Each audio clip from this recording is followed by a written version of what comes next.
Bismillahirrahmanirrahim. Assalamualaikum warahmatullahi taala wabarakatuh. Salam sejahtera dan selamat petang kepada rakan-rakan media. Berdiri bersama dengan saya adalah Datuk Dr. Rohaizat, Dr. Nohayati Rusli, Datuk Dr. Chong Chi Kiong dan Dr. Hisham Shah. Kementerian Kesihatan Malaysia ingin memaklumkan bahawa terdapat 99 kes yang telah pulih dan discharge daripada ward pada hari ini. Ini menjadikan jumlah kumulatif kes yang telah pulih sepenuhnya daripada jangkitan COVID-19 dan telah discharge daripada ward adalah sebanyak 3,762 kes, iaitu bersamaan dengan 65.5% daripada jumlah keseluruhan kes. Sehingga 25 April 2020 jam 12 tengah hari, terdapat 51 kes baru yang telah dilaporkan kepada CPRC. Ini menjadikan jumlah kes positif COVID-19 di Malaysia adalah sebanyak 5,742 kes. Oleh itu, jumlah kes aktif dengan kebolehjangkitan COVID-19 adalah 1,882 kes dan mereka telah diasingkan dan diberi rawatan di hospital. Sehingga kini, seramai 36 kes positif COVID-19 sedang dirawat di unit rawatan rapi dan daripada jumlah tersebut, 16 kes memerlukan bantuan pernafasan. Daripada maklumat terkini yang dilaporkan ke CPRC Kebangsaan, duka cita dimaklumkan bahawa terdapat pertambahan 2 kes lagi kematian berkaitan dengan COVID-19. Justru jumlah kumulatif kes kematian COVID-19 di Malaysia adalah sebanyak 98 kes, iaitu bersamaan dengan 1.7% daripada jumlah keseluruhan kes. Kes kematian ke-97 iaitu kes 2,354 merupakan lelaki warga negara Malaysia berumur 62 tahun dan mempunyai latar belakang penyakit jantung. Beliau telah dirawat di Hospital Sungai Buloh, Selangor pada 28 Mac 2020 dan disahkan meninggal dunia pada 25 April 2020 jam 3.53 pagi. Kes kematian ke-98 iaitu kes 2,806 merupakan perempuan warga negara Malaysia berumur 62 tahun dan mempunyai latar belakang penyakit darah tinggi. Beliau mempunyai sejarah kontak rapat dengan kes positif COVID-19 iaitu kes 1,346 yang merupakan anak beliau. Beliau telah dirawat di Hospital Kuala Lumpur pada 22 Mac 2020 dan disahkan meninggal dunia pada 24 April 2020 jam 5.43 petang. Kementerian Kesihatan mengucapkan takziah kepada semua ahli keluarga mereka. Kementerian Kesihatan Malaysia ingin memaklumkan status terkini kluster PUI Bali di Kuantan di sebuah pusat perubatan yang telah melibatkan golongan pesakit dan anggota kesihatan. Kes indeks iaitu kes 4,684 bagi kluster ini mempunyai sejarah perjalanan ke Bali, Indonesia.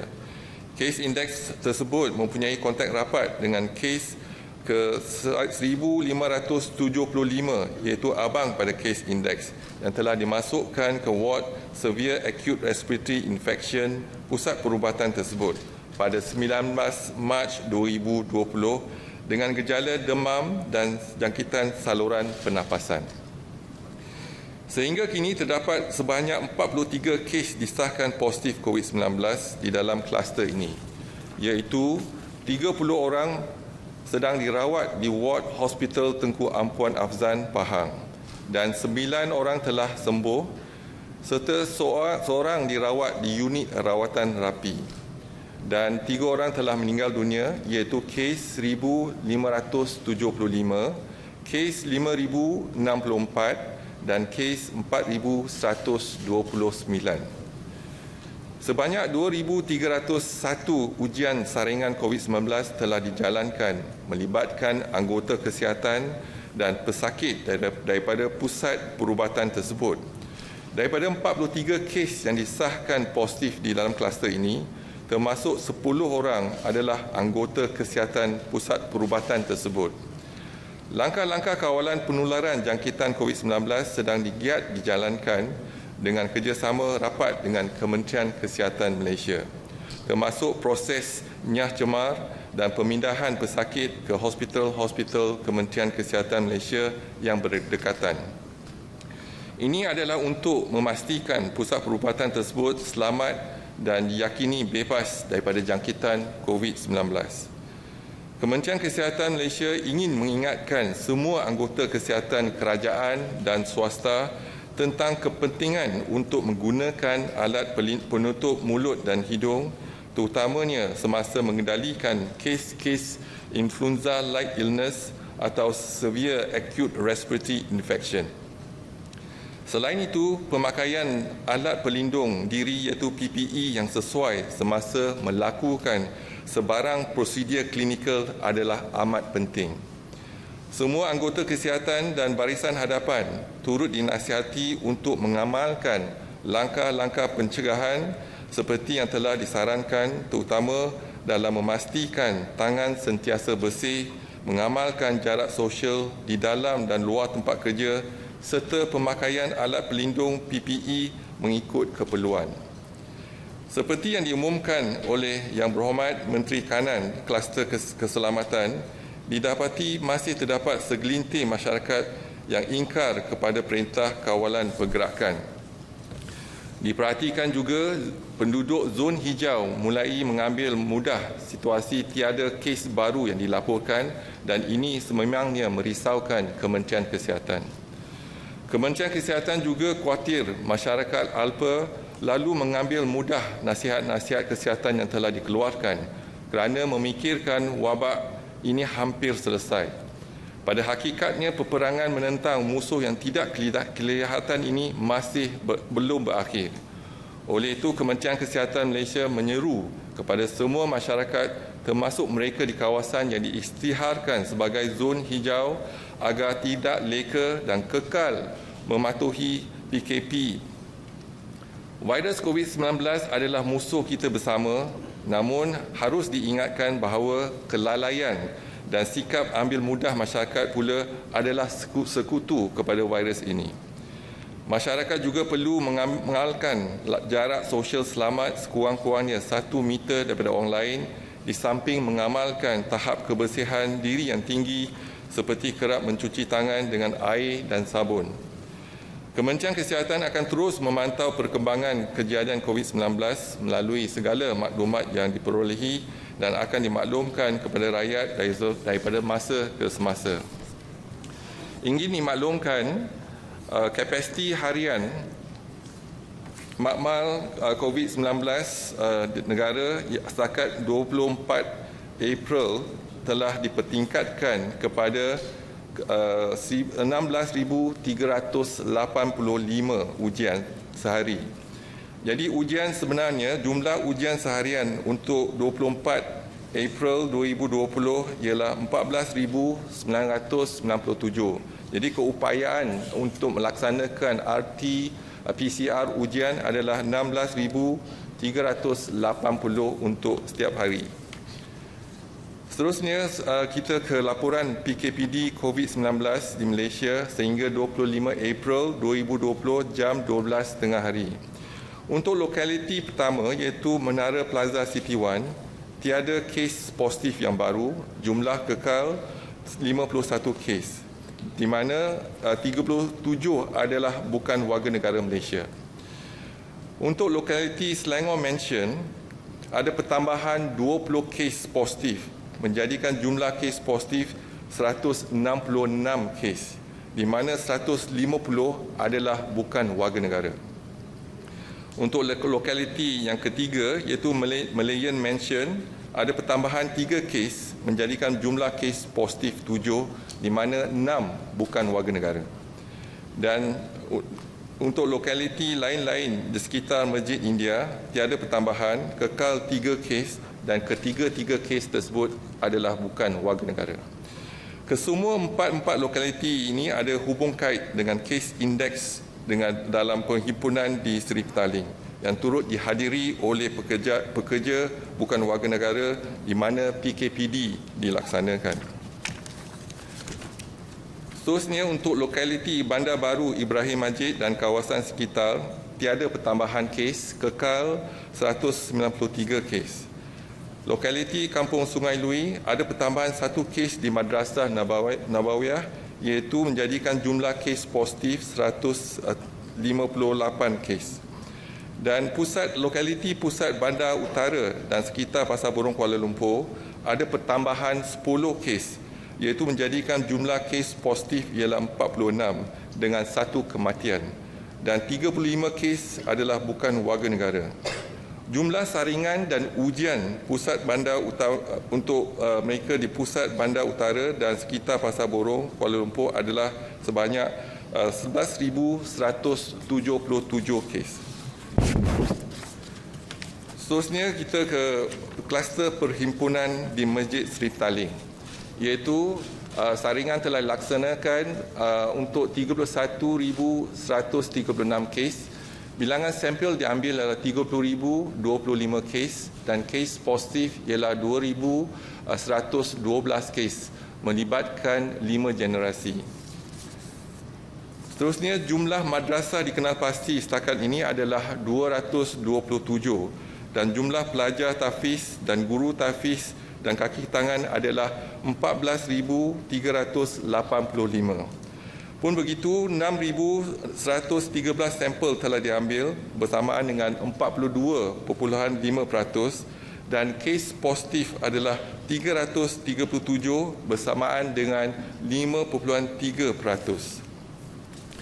Seterusnya kita ke laporan kluster COVID-19 yang aktif di Malaysia sehingga 25 April 2020 jam 12.30 hari.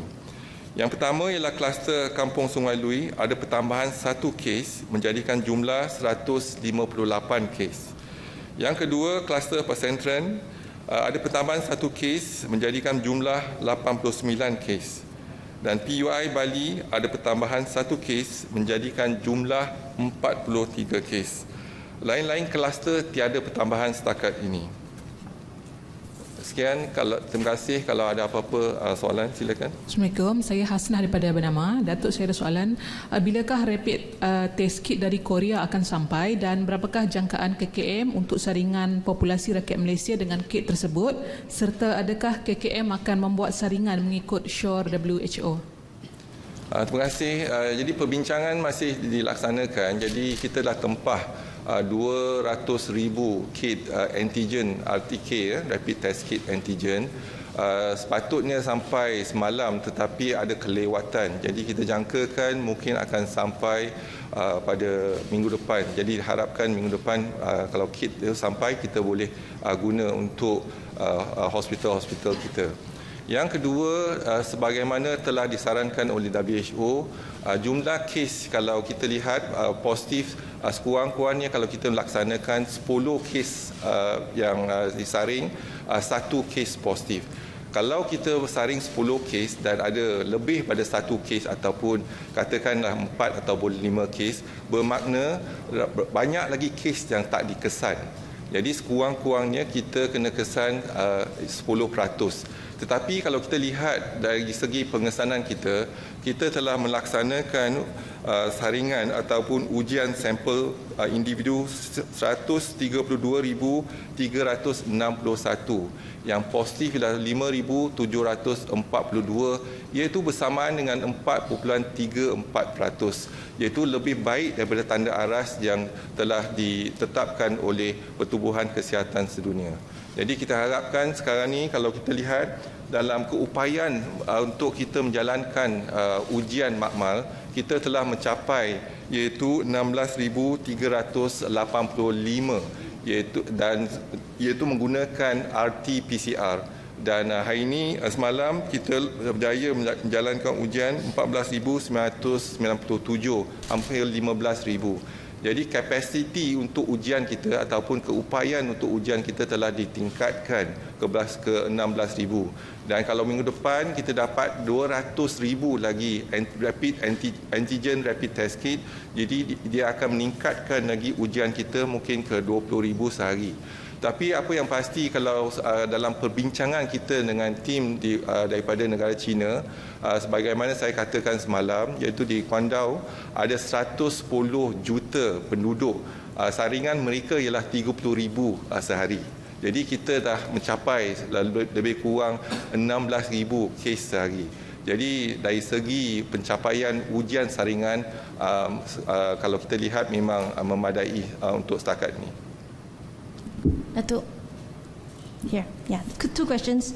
First one about testing. So far we've seen today many of the cases are foreigners or non-Malaysians. I was wondering, outside of enforced MCO areas, how many foreign workers has the ministry been able to test, and what are the results so far? Thank you. As you are well aware that we are embracing a targeted approach. So we are looking at foreigners who have exposure, for example, to the Perhimpunan Seri Petaling. So we believe that these two groups, that's our target, not the entire foreign workers. So when we look into these two groups, we have enhanced the MCO in the locality, that is in Menara City 1, Selangor Mansion, as well as Malayan Mansion, and around the Masjid India. So this is our locality, because the index case has been exposed to the Perhimpunan Seri Petaling. So that's the reason why we are taking action, not for all foreigners, because the high-risk group is those who have exposure to this gathering in Seri Petaling. And we also realized that that's why we mentioned about the numbers of the foreign workers, because they also have attended the gathering in Seri Petaling. And we were told in the Pasar Borong the same thing happens. So that's the reason why we have extended our EMCO into the region. So it is not for all foreign workers in this country, but namely those who are high risk, who have exposed to the Perhimpunan Seri Petaling. So that's how we are focusing in terms of our targeted approach into the locality as well as the high risk group. Okay, second question, Datuk. On Menara City 1, residents at Menara City 1 are saying that last night they were subject to mass testing without social distancing measures put in place. Is that a concern to the ministry? It is indeed a concern to the ministry, because when we check in terms of, we look into the report, an announcement was made only for Menara A. But those residents from Menara B also came down together. So there was a congestion there. And we hope that in terms of the implementation, we can actually improve and practice social distancing among the residents. But sorry, just about last night, what happened and why wasn't it followed? So because the two blocks, Block A and Block B, came down together, so that's actually in terms of to handle the mass of the residents there. So we have actually worked together with the police and calm down the situation, and we managed to take some time for us to make sure the social distancing being complied. Datuk, semalam ada media dari negara jiran melaporkan ada pesakit kronik di Malaysia yang terpaksa tangguh rawatan untuk kanser untuk selama 15 hari. Jadi apa yang menyebabkan, katanya sebab hospital perlu rawat COVID dan sebagainya. Apa alasannya? Adakah kerana rawatan COVID itu ke, ataupun ada sebab-sebab lain yang sebenarnya menyebabkan mereka ditangguhkan? Perkhidmatan rawatan kanser berterusan, jadi di hospital-hospital di Kementerian Kesihatan. Jadi mungkin pertangguhan itu bukan sebab COVID, tetapi mungkin ada sebab-sebab yang lain. Jadi perkhidmatan kita kepada rakyat masih berterusan, iaitu mereka yang menerima kemoterapi dan sebagainya, kita masih berteruskan perkhidmatan kita. Tapi untuk pesakit kanser, biasanya kalau kita ambil darah dulu, kalau darah memang tak menunjukkan memang tak sesuai untuk kita beri kemoterapi tersebut, mungkin kita tangguhkan. Jadi sebab kemoterapi ataupun rawatan ditangguhkan mungkin sebab lain, bukan sebab hospital tutup ataupun sebab jangkitan COVID-19.